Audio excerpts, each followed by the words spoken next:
Emily came because Mrs. Owen had been interested in her work on education. William was told someone would come under false pretenses and a cop would be needed, so Owen supplied a list of guests, and Edward came as a doctor for Mrs. Owen. However, everyone got these invites through letters and never got to meet the Owens. At that moment, Lawrence realizes that the initials that signed the letters were UN Owen, which sounds like unknown. Lawrence thinks this is a riddle and the killer is one of them. Meanwhile, Thomas discovers there are some liver and kidneys missing from the fridge. The boat never comes, so when night falls, everyone goes to sleep and locks their doors.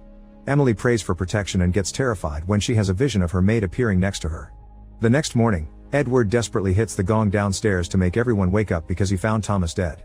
The killer had used an axe, once again matching the poem and proving Vera right. While Philip and William take the body to his room, Vera makes coffee, but Emily doesn't drink it because she can't trust it. Edward approaches Lawrence in private and after apologizing for telling everyone about his illness, he asks him for an alliance, which Lawrence accepts.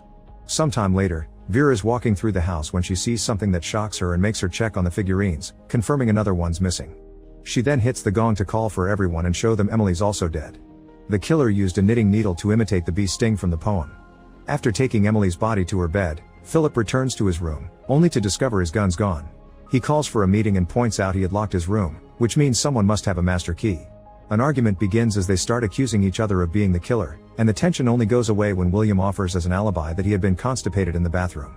Afterward, they search every room for the gun, and they even undress to only wear a towel or a robe in order to avoid hiding anything in their clothes. Vera changes into the swimming suit she had been wearing the day Cyril died, which makes her remember how Cyril had wanted her to marry Hugo and be his aunt. When she looks at herself in the mirror, Vera finally notices that there's a strange hook on her ceiling. Later, when Vera sees Philip in just a towel, she decides to undo her robe as a silent method of flirting, and they agree to start calling each other by their first names, unaware that Edward's watching them. All the bedrooms are clear.